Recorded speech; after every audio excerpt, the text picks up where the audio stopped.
Ola, the Tower Keeper, Hans Christian Andersen. In this world things go up and down and up, said Ola, the Tower Keeper.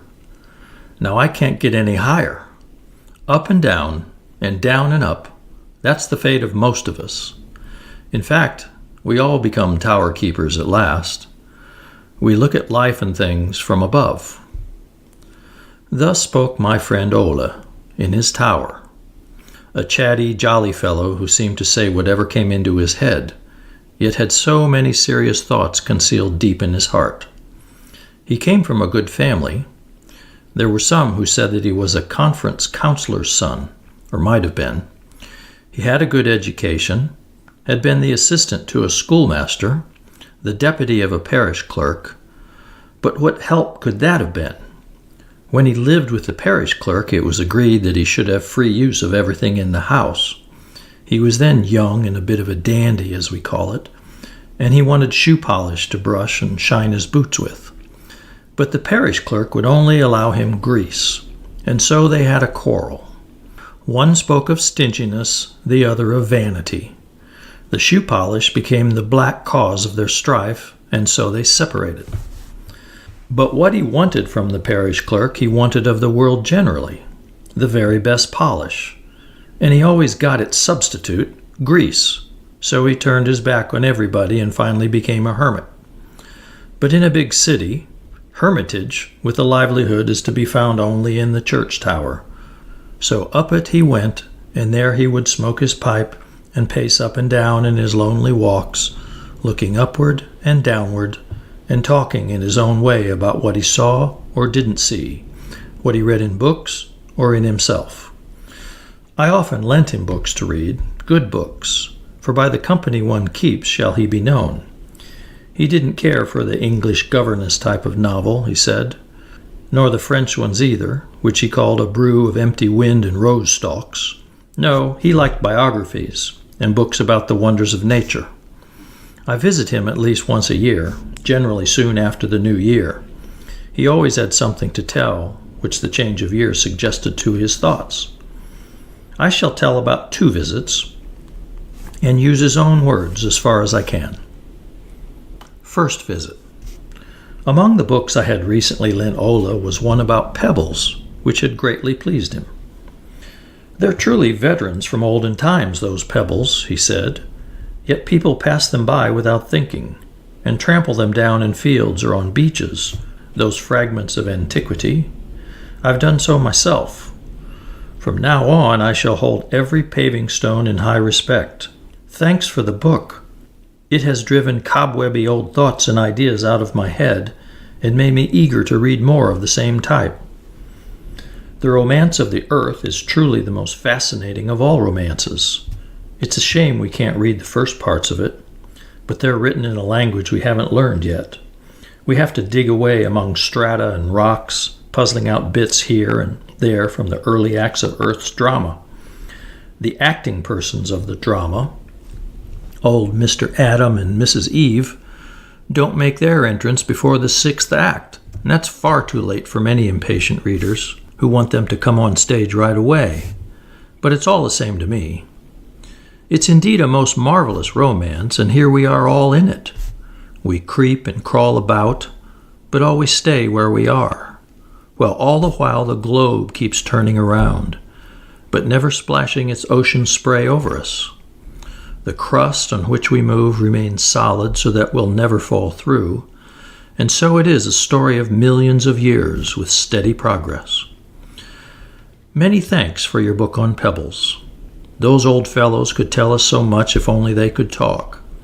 Isn't it funny to be nobody once in a while, like me, and then remember that we all, whether we have the best shoeblacking or not, are just like tiny ants on the anthill of the world, even though some of us ants have stars and decorations, honors and offices. And it makes you feel so ridiculously young, compared with the millions of years of these venerable stones. I read your book on New Year's Eve, and became so lost in it that I entirely forgot my usual New Year's Eve entertainment, watching the wild hunt to Almayer, but you don't even know what that is. The witch's flight to the Blocksberg on Midsummer Eve is of course well known, but we also have a wild mob in this land and in our time, which speeds to Ameyer on New Year's Eve. All the bad poets, poetesses, newspaper hack-writers, musicians, and artistic lions who are not worth anything else ride through the air to Ameyer on New Year's Eve. They sit astride their pencils or quill pens, for steel pens are too stiff for riding. I watch them every New Year's Eve. I could name most of them, but it isn't worthwhile. They don't imagine that anybody knows of their trip through the air on the quill pens. There's a sort of a niece of mine who's a fisherwoman and writes scandal and slander for 3 respectable papers.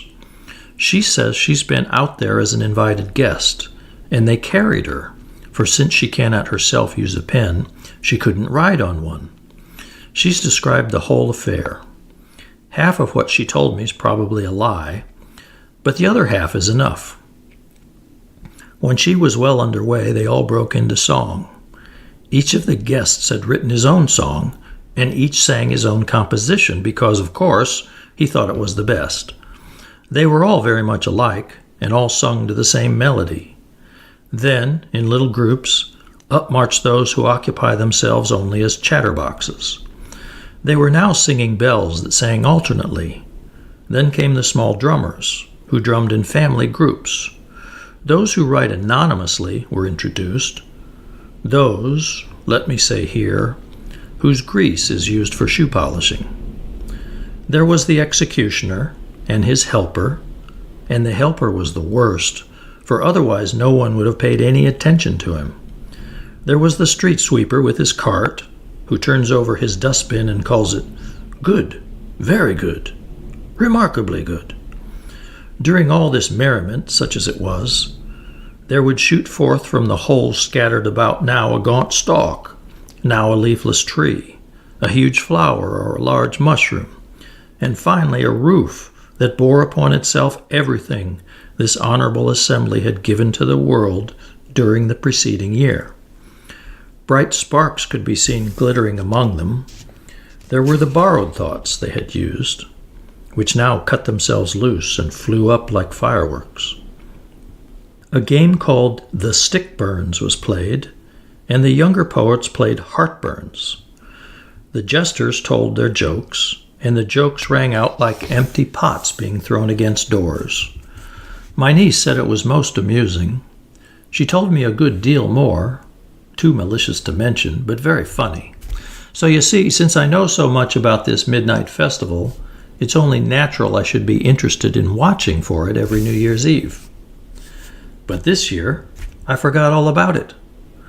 I was rolling through millions of years with my rocks, watching them break loose up in the north, drift along on icebergs ages before the building of Noah's Ark, sink to the bottom of the sea, then mount again on a reef, and at last peer up through the waters and say, "This shall be Shaeland."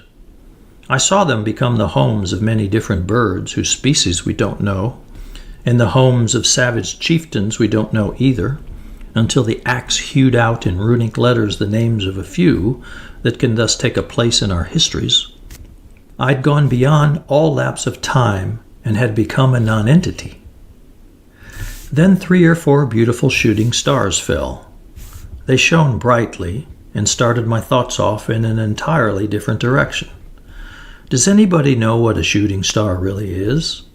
The learned don't know, but I have my own idea about them, and this is it. How often is it that not a single word of thanks or blessing is given for a generous action or beautiful work that rejoices all who witness it? Yes, often that gratitude is voiceless, but still it doesn't fall wasted to the ground. I can fancy it's caught up by the sunshine, and eventually the sunbeams carry it away and shower it over the head of the benefactor.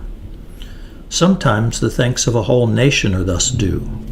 They may come late, but at last they do come like a bouquet, when a shooting star falls over the grave of some hero or statesman.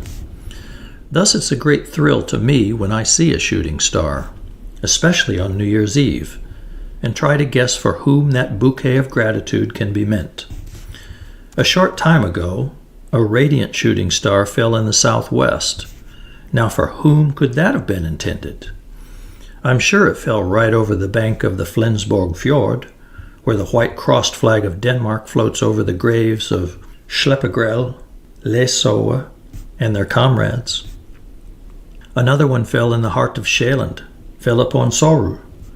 I'm sure that was a bouquet for Holberg's grave, a thanksgiving from the multitude who during past years have laughed over his delightful plays. It's a great thought, a happy thought, to know that a shooting star like that will fall upon our own graves. Well, none will ever fall on mine. No sunbeam will bring me thanks, for I haven't done anything to be thanked for. I don't even merit polish for my boots, said Ola. My lot in life has been only to get grease. Second visit. On another New Year's Day, I went to the tower, and this time Ola talked about the skål toasts that he'd drunk with the change of the old year to the new. Then he gave his story of the glasses, and there was sense in what he said. On New Year's Eve, when the clock strikes 12, people rise from the table with freshly filled glasses and drink a toast to the new year. So people begin the new year with a glass in their hands, and that's fine for people who like to drink. Others start the year by going to bed, and that's first-rate for lazybones. But then sleep is sure to play a leading part in the coming year, and so is the glass. Do you know what lives in the glasses? He asked. Why, health, happiness, and joy live there. Misfortune and bitter misery dwell there. When I count up the glasses, I can tell the gradations of the different people. You see, the first glass is the glass of health. In it grows the health herb. Stick that into your beam, and by the end of the year you may sit in the arbor of health. Now take the second glass. Ah yes, out of it there flies a little bird, singing with such innocent happiness that men listen to it, and perhaps sing with it. Life is beautiful. We will not hang our heads. Put cheer and courage forth. From the third glass a tiny winged imp darts out. You can't call him a little angel, for he has the blood and soul of a goblin, all for jest and mischief. He lurks behind our ear and whispers some queer drollery. He creeps into our heart and warms it until one becomes frolicsome, becomes the great wit in a party of wits. In the fourth glass there's neither herb nor bird nor fairy. That glass is the boundary line of sense, beyond which you should never, never pass. Do you take the fifth glass? Then you will weep over yourself or laugh with a fierce shout. For out of this glass will spring riotous Prince Carnival, flippant and wild as an elf. He'll overcome you until you forget your dignity, if you ever had any, and forget things you ought not to forget. All is dance and song and revelry. The masks carry you away with them, and the daughters of evil in silken flowers come with flowing hair and alluring charms. Tear yourself loose if you can. And the sixth glass, yes, in that sits Satan himself, a little well-dressed charming man who never contradicts you, tells you that you're always right. He comes with a lantern to guide you home. What sort of home and what sorts of spirits live there? There's an old legend about a saint who was ordered to choose one of the 7 deadly sins, and chose what he thought was the least, drunkenness. But in it he committed all the other 6. Man and the devil mixed with blood, that is the 6th glass. And all the evil seeds within us thrive on it, and each of them sprouts with a force like the grain of mustard in the Bible, and grows into a mighty tree, spreading out over the whole world. Most have nothing before them but to be put into the smelting oven and be cast in a new mold. This is the story of the glasses, said Ola, the tower keeper, and it can be told both with shoe polish and grease. I give it to you with both. That was my second visit to Ola. If you want to hear more, we'll have to pay him another visit.